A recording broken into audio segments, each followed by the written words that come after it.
હા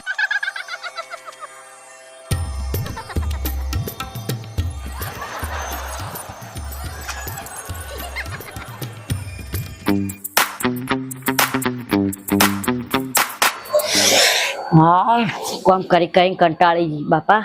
એટલી ગરમી પડે છે, 45 ને 46 ડિગ્રી તાપ પડે છે. કોમનો પાર આવતો નહીં. ભગવાનને નહીં દયા આવતી, એટલે તાપના કોમ કરવું પડે છે. હજુ 10:30 વાગી ગયા કોમ કરતા કરતા, તોય પાર નહીં આવતો. હજી આ જો ચો હુઈ રહ્યા છે આરામથી. કોઈ ચિંતા છે? બૈરું આટલું તાપમાં કોમ કરે છે, લાવ થોડી ઘણી મદદ કરાવું. હું કોમ કરું ને હુઈ રે, એમને નહીં ઊંઘવા દો, એમને જગાડું. હા જેવા હોઈ રહ્યા છે જો ને, જેવા હસી રહ્યા છે વળી. મને તો લાગે હિરોઈનો હંગા ડાન્સ કરતા હશે, બહુ મજા આવતી હશે નહીં? ઘડિયાળમાં 10:30 વાગ્યા. હરમ ઉઠવાનું નામ લેશે, જગાડવા દે હવે. ઓય ઉભા થો ને, આ ઘડિયાળમાં કેટલા વાગ્યા? ચાને લે. એ ઉભા થો ને, આ ઘડિયાળમાં કેટલા વાગ્યા જોવો ને. શું કેટલા વાગ્યા? 10:30 વાગ્યા. લે બસ, ટાઈમ પૂછવા માટે બી મને જગાડવાનું. મા બાપ ને કીધું હોત તો ભણાવે તો તને ટાઈમ જોવા માટે કોઈ વ્યક્તિને ઉઠાડવો ના પડે.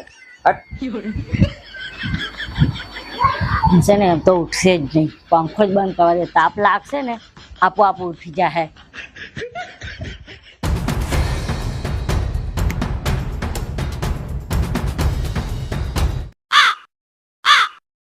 એટલે આટલી ગરમી કેમ લાગવા માંડી? 50-60 ડિગ્રી તાપમાન તો નહીં થઈ ગયો ને? અંબાલાલ કાકાએ મને સપનામાં કીધું હતું 50-60 ડિગ્રી થઈ જશે. આ તો હકીકત છે લે, સપનું નહીં. 50-60 ડિગ્રી તો નહીં થઈ ગયું ને? મરવાના ધંધા છે. ભાઈ યાર, આ પંખો કોણે બંધ કર્યો? બહેરાનો ત્રાસ છે યાર. હટ, હવે તો ઉઠવું જ પડશે, ઊંઘ બગડી ગઈ આખી. બહેરાનો ત્રાસ છે ભાઈ, પંખા બંધ કરી કરીને જતી રહે છે. શું તમારે પણ છે આવી પત્ની જે પંખા બંધ કરી કરીને જતી રહેશે? આ લોકો પ્રદૂષણ ફેલાવે છે ને, ઝાડ કાપે છે ને, મોટી મોટી ફેક્ટરીઓ બનાવે છે ને, પૃથ્વીનું જે નુકસાન કરી રહ્યા છે ને, એના કારણે આપણે ભોગવી રહ્યા છીએ. અને હું મારી બહેરીના લીધે ભોગવી રહ્યો છું આવું દુઃખદ જિંદગી. આના કરતા તો કોઈક કરોડપતિ બાપની છોકરીને મેં ફસાઈ અને લગ્ન કર્યા હોત ને, તો એના બાપના પૈસે હું અત્યારે લહેર કરતો હોત. ઉઠી જ ને તમે? ઉઠી જાઉં ને તમે પંખા બંધ કરીને જતા રહ્યા હતા ને? પંખા બંધ જ કરવા પડે ને, તો તમે આખો દાડો ઉઠો નહીં. તો ઉઠીને શું કરવું છે? આવું ગરમીનું ઘરમાં પડી રહેવાનું હોય.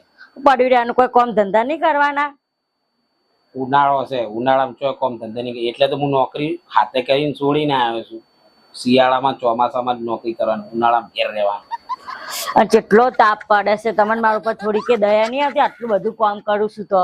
તું કામથી કંટાળી ગઈ છે મને ખબર છે. તું સવારે વહેલી ઉઠે છે, મોડા સુધી રાત સુધી જાગતી હોય, કોમ કરતી હોય છે આખો દાડી. સવારથી લઈને ચા બનાવવાનું, વાસણ ધોવાનું, કપડાં ધોવાનું, પોતું મારવાનું, છોકરાને નવડાવવાનું, ખવડાવવાનું, અમારા માટે ખાવા બનાવવાનું, પથારી કરવાનું. તું આટલું બધું કામ કરે છે એટલે હું હવે તારા માટે એક વસ્તુ લાવવાનો છું. મને તો લાગે છે મારા માટે એસી ફિટ કરાવવાના છે. શું લાવવાનું છે? હું તારા માટે એક સોતર લાવવાનો છું. એટલે એક બૈરું લાવી દઉં ને, એટલે તમે બંને કામ વહેંચાઈ જાય, અડધું અડધું થઈ જાય. માર ખાઈને મરી જાઓ તમે. બૈરું લાવી દે મારા, તમે તો એસી ફિટ કરાવવાના છો. અલ્યા આપણું ઘરનું પરિસ્થિતિ તો જો ગોવાડી પતરામાં કોણા પડ્યા છે, તો અહીંથી લાવે એસી. એસી લાવો કે ના લાવો કોઈ નહીં, પણ કુલર તો લાવવું જ પડશે. કેટલી ગરમી પડે, આખો દાઈ કામ કરું છું તો આપનું રહેવાતું નહીં. જોવા દે, કોઈ ભાઈબંધનું બૂચ મારવું પડશે મારે તો આવે એસી. બાકી મારે પાસે તો પૈસા હા નહીં. પૈસા હોય કે ના ગમે તે કરો, મને હો સુધી જવાબ આલજો. હો સુધી તમે કુલર લાવવાના કે નહીં લાવવાના, નહીં તો હું તો જઉં છું પિયર. 2-3 મહિના ચેડ જ લેવા આવજો. કેટલો તાપ પડે છે, કોણ રહેવું હોય? આપણે નવો પંખો નખાઈ દઈએ તો ના ચાલે? ના ચાલે, પંખા પતરા વાળું ઘર છે, જોવો તો ખરી કેટલી લૂ આવે, ગરમ ગરમ હવા. આ ગરમી તો જોવો કેટલી પડે છે. મને હાર્ટ એટેક આવીને હું મરી જઈશ તો શું કરશો? છોકરા રાખશો, ઘરના કામ કરશો કે કામ ધંધે જાશો?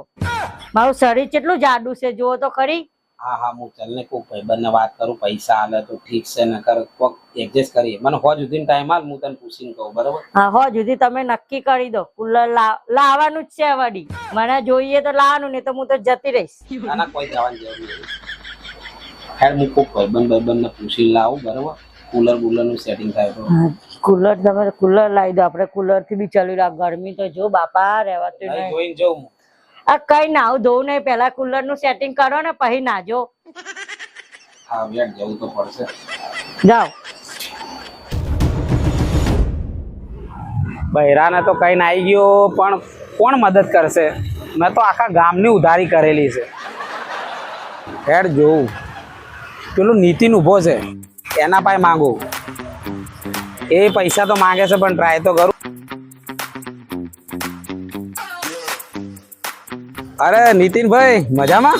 હા, મજામાં. અલ્યા ભાઈબંધ એક કોમ પડ્યું છે, એક મદદ કરશે?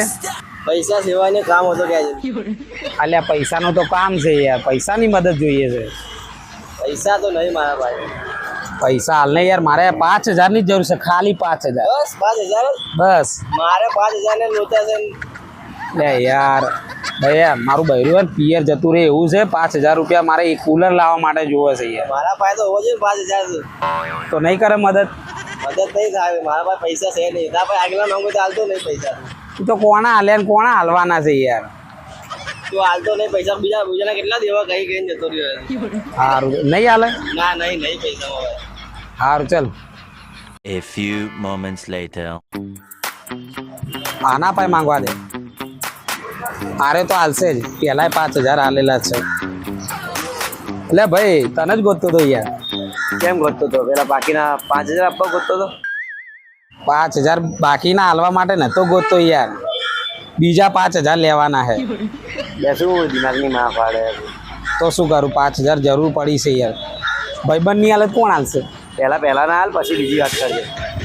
પહેલાના ક્યાં હાલવાના છે યાર? શું બોલ્યો? એટલે પહેલાના બી હાલવાના જ છે ને યાર. હા તો બીજા 5,000 હાલ, 10,000 રૂપિયા હાલ દઈશ હું તને. પહેલાનો હિસાબ ચૂકતે કર, પછી બીજી વાત. એટલે યાર ભાઈબંધ છે, ભાઈબંધની મજબૂરી સમજ યાર. શું તકલીફ? તકલીફ એવી છે કે મારું બૈરું છે ને એમ કહે છે કે કુલર લઈ આવો, ગરમી બહુ પડે છે. જો કુલર નહીં લાયા તો હું પિયર જતી રહીશ. તો જવા દે ને, પછી કામ ધંધો તો કઈ કરતો નહીં તું આમાં. હવે એ પિયર જતી રહેશે તો આ વાસણ કપડા ખાવાનું આ કોણ હાલશે બધું? એ તો ભાઈ તારે જોવાનું. કામ ધંધો કર. અલ્યા ભાઈ જો તું 5,000 માંગે છે મારા જોડે, હા એ 5,000 અને અત્યારે 5,000 હાલ. હું એરપોર્ટમાં નોકરી લાગ્યો છું, 1,000 રૂપિયા તને એક્સ્ટ્રા હાલી અને 11,000 રૂપિયા હાલ દઈશ. એરપોર્ટમાં શું કરવાનું છે? પ્લેન ઉડાડવાનું છે. શું બોલો? એટલે પ્લેન ઉડાડે ને પેલા ભાઈ, હા એ પ્લેનમાં આપણે સુટકેસો ચડાવવાની. હા તો બરાબર. હા તો મને હાલ નહીં યાર 5,000 રૂપિયા. હા તો 1,000 એક્સ્ટ્રા હાલશે ને? હા હાલીશ. સાચું ને? સાચું. હા ચાલ ગૂગલ પે કરું ચાલુ. ગૂગલ પે હા કર દે ચલ. લે ભાઈ થેન્ક યુ, કર દેજો ભાઈ. હા ભાઈ પૈસા હાલ દેજો. અરે યાર નહીં હવે. અરે બધાનું હાલી દેવાનું, કરી જ નાખવાનું બધાનું પેમેન્ટ. હો કર દેજે. હા થઈ ગયું. હા યસ, કામ થઈ ગયું. હવે બૈરું નહીં જાય પીએ, ફટાફટ જઈને કુલર લેતો. A few moments later. અરે ચમ આંખે પટ્ટી વધી છે, શું નાટક કરો છો તમે? નાટક નહીં, તાર માટે સરપ્રાઈઝ છે. હેડે ખોલતી ના હો. હારું, હું કહું એટલે જ ખોલતી. કશું દેખાતું નહીં. એટલે તો પટ્ટી બોધી છે, સરપ્રાઈઝ છે તાર માટે. ચલ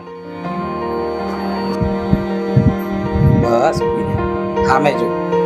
બસ હવે તું આ રૂમાલ ખોલ.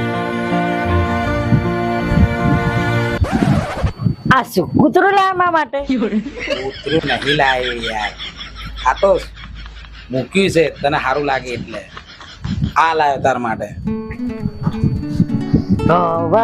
કુલર લાયા? આપણા માટે લાવ્યું? ના, પાડોશી માટે લાવ્યો.